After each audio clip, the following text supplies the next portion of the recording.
Yesu ashimwe cyane bene data, ndabashuje mu izina ry'umwami wacu Yesu Kristo. Shalom shalom. Pasika nziza, turaburaho umunsi umwe. Ejo ku cyumweru nibwo tuzaba twinjiye mu Pasika, mu gucungurwa kw'iteka twahawe n'umwami Imana ari Yesu Kristo. Ndabashuje cyane kandi mbifurije Pasika nziza, mbifurije gucungurwa kwiza, mbifurije amahoro ava ku Mana, mbifurije imigisha ituruka mu ijuru, aho muri hatandukanye, aho mugenda hatandukanye, aho mukorera hatandukanye. Muzirikane umunsi w'ejo ko ari ugucungurwa kw'abera.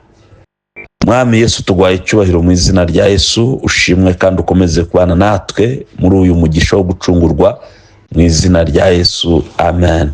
Ijambo nashatse tuganira uyu munsi riri mu Efeso ibice cya mbere ku murongo wa 3, havuga ngo Imana y'umwami wacu Yesu Kristo ari nayo se ishimwe, kuko yaduhereye muri Kristo imigisha yose y'umwuka yo mu ijuru.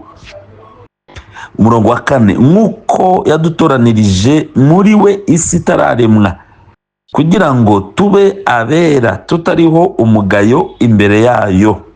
Umurongo wa 5, kuko yagambiriye kera kubw'urukundo rwayo ko duhinduka abana bayo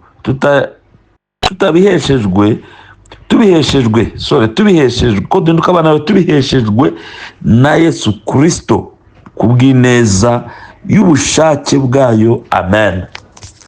Ndashaka tuganire ku ijambo muri iyi migisha Bible ivuze Pawulo abwiye Abefeso.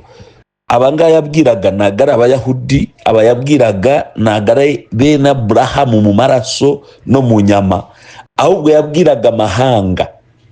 Arandika aravuga ngo Umwami Imana ishimwe, kuko yaduhaye imigisha y'umwuka yose yo mu ijuru, amen. Iyo ni ijambo rikomeye. Arimo arabwira abanyamahanga, Justin, nko kuronkingira abanyamahanga ku mugaragaro ngo namwe mufite amahirwe yo guhabwa imigisha iva mu ijuru. Iyi migisha yari bene Aburahamu, Abayahudi bakomoka kuri Aburahamu na Isaka na Yakobo, nibo bari banyiriye umugisha wo gucungurwa wa Pasika, nibo bari bafite uyu mugisha wo kwitirirwa ubwoko bw'Imana. Niyo bakosaga bakajya ku zindi mana, Imana ifite kuntu yabahanaga ikongera ikabagarura nk'abana bayo, ikongera ikabigarurira, yabakubitisha amahanga, yabateza inzara, yabateza indwara z'ibyorezo. Imana ifite uburyo yabagaruraga nk'uko nawe ujya ugarura umwana wawe. Twese dufite abana. Iyo abana bacu bacumuye cyangwa bakosheje, mvuge gutyo, dufite uburyo tubagaruramo. Ntabwo tubareka kuko bacumuye, ntabwo tubareka kuko ari abanyamakosa. Ariko iyo ari rubanda agakosa uramureka, ariko iyo ari umwana wawe agakosa ntabwo ushobora kumureka kuko yakosheje, ahubwo ufite uburyo ugarura umwana. Kandi abana bacu baba batandukanye uburyo tubagaruramo. N'Imana ifite kuntu ibana n'ubwoko bwayo yironyeye bwa Isiraheli bw'Abayahudi. Niyo bakosaga, bakunda gukosa kenshi bakasenga izindi mana, Imana ifite kuntu yabagaruraga, yabateza indwara, yabateza amahanga akabahagurukira akabanesha. Bamara imyaka 70 mu bunyage, ariko iyo yari ifite kuntu igarura abantu bayo. Noneho uyu muvugabutumwa cyangwa intumwa Pawulo arimo arabwira n'abanyamahanga, noneho yanditse urwandiko ruri open, abiya ngo noneho Imana ishimwe, Mwami Imana ishimwe, kuko natwe yaduhereye imigisha. Haleluya. Bano Bayahudi baboneraga imigisha mu gisekuruza cya Aburahamu, ariko aravuze ngo natwe turimo turabonera imigisha yo mu ijuru, yo mu mwuka muri Kristo Yesu. My God, haleluya, haleluya. Abisiraheli barabonera imigisha mu gisekuruza cya Aburahamu na Isaka na Yakobo, ariko twebwe natwe none abanyamahanga dushima Imana. Niko Pawulo avuze ngo kuko twaboneye iyo migisha muri Kristo Yesu. Iyo migisha twabonye rero harimo na Pasika, iyo migisha twabonye harimo no gucungurwa, iyo migisha twabonye harimo umugisha ukomeye yo kubyarwa, yo kuba abana b'Imana tubiheshejwe, haleluya, no kubyarwa, haleluya. Umurongo wa 5 uvuze ute? Ngo kuko yagambiriye kera kubw'urukundo, twabeshwe n'urukundo rwayo kuduhindura abana bayo tubiheshejwe na Yesu Kristo. Amen.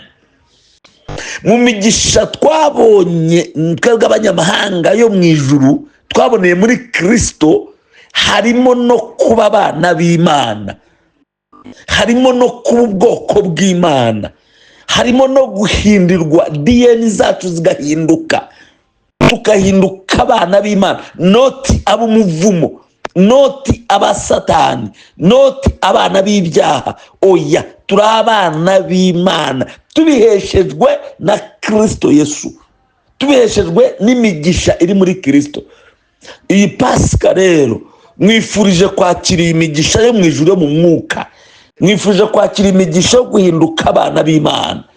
Waraho ngo utazi uri iki, waraho ngo udafite identite, waraho ngo utazi noneho identite yawe irahindutse.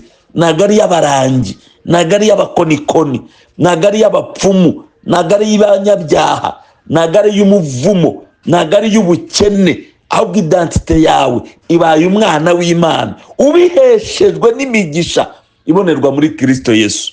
Mu migisha Imana yaduhaye harimo no kuduha identite, harimo no kuduha irangamimerere, harimo no kuduhindura tukaba ubwoko mu izina rya Yesu. Iyi Pasika ibe Pasika yo guhinduka. None niki, reka mvuga kano gatoya gusa, niki kiduhesha kuba abana b'Imana? Amen. Dusabwa iki? Imana ikisabwa yaragikoze, Imana ikisabwa yaragitanze. Imana yatanze umwana wayo kugira ngo duhinduke abana b'Imana. Ariko twebwe sayidi yacu turasabwa iki koko kugira ngo natwe tube abana b'Imana? Turasabwa iki? Haleluya. Nuvuga ngo iyo umudamu ari bubyare umuntu agira impamvu, bisaba ahure n'umugabo, bisaba asama amezi 9, bisaba agira ibise byo kubyara. Ese twebwe kugira ngo tube abana b'Imana dusabwa iki kugira ngo tugere ku urwo rwego? Umva, dusabwa ibintu bibiri.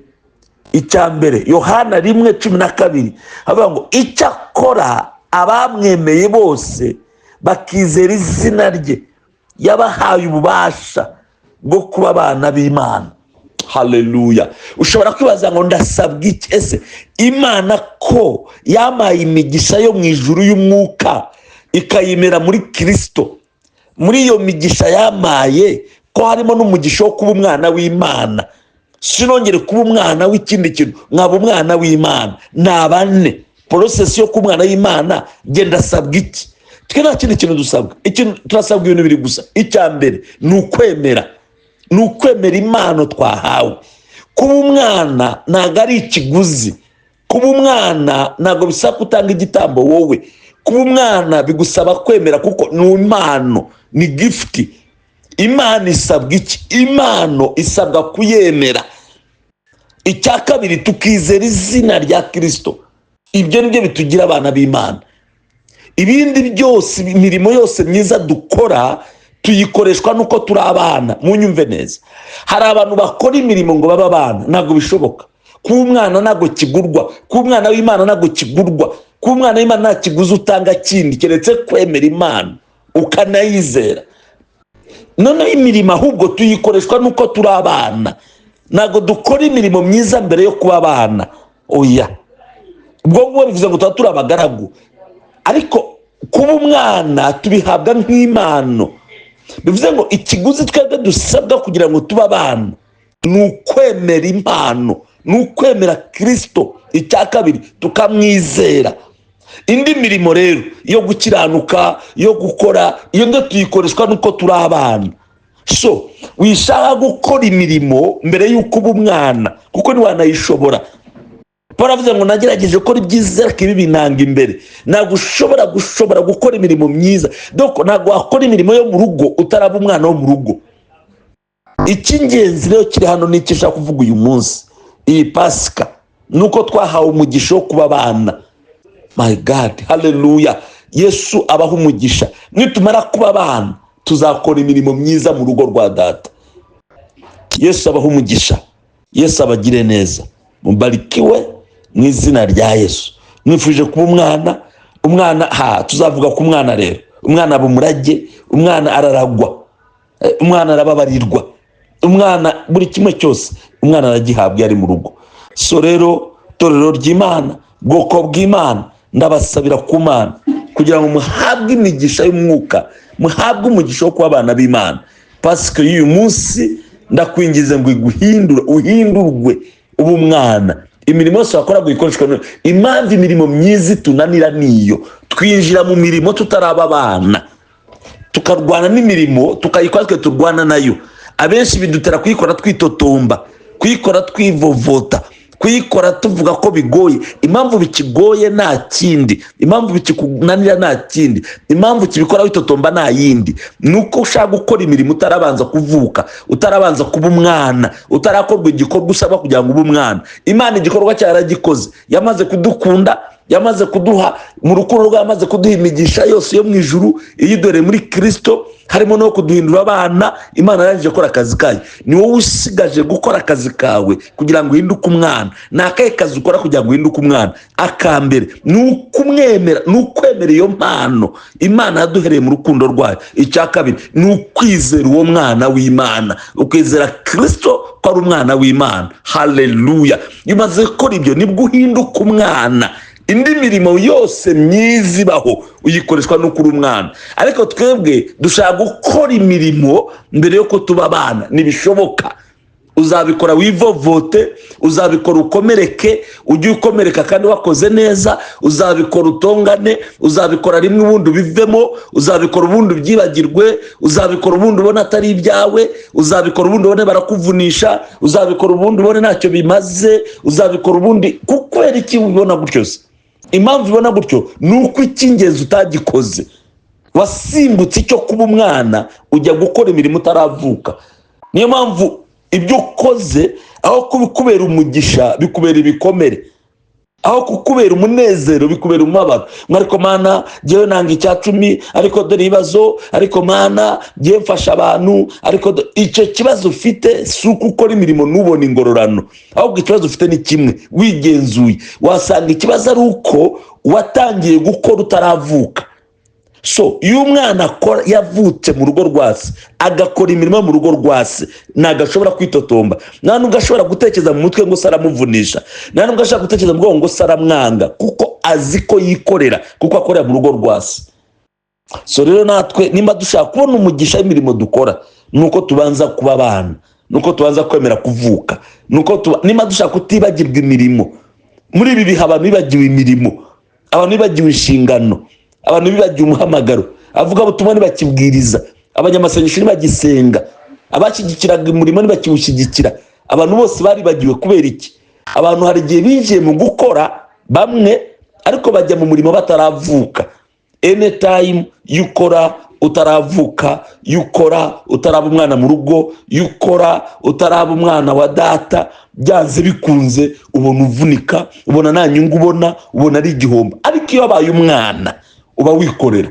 So rero mbifuje ko iyi Pasika igusiga ubaye umwana. Yesu abaha umugisha. Mwami Yesu, sengera abana bawe ngo bahe umugisha yose y'umwuka yo mu ijuru, ariko umugisha usaba w'ingenzi uduhindure kuba abana, uduhe umutima w'ubwenge wo kwemera kwakira iyo mpano y'umwana, uduhe umutima w'ubwenge wo kwizera Kristo, kugira ngo tubashe kuba abana b'Imana mu izina rya Yesu. Imbaraga zazuye Kristo, paravuze ngo nizo zatuzuranye nawe. Ndakwinginze mwana, kugira ngo utuzurire aho twarasinziriye, uduhindure bashya, uduhindure abana, uduhe umugisha n'imbaraga. Izina ryawe rihimbazwe mu izina rya Yesu, amen. Nabwiye ngo Pasika yacu twebwe ivuga ibintu bitatu: urukundo rw'Imana, imbabazi z'ibyaha byacu, no guhindurwa bashya mu izina rya Yesu. Yesu abahindure bashya, Yesu abagirire neza, Yesu abakorere ibitangaza mu izina rya Yesu, amen. Shalom shalom torero, mugubwe neza mu izina rya Yesu, amen.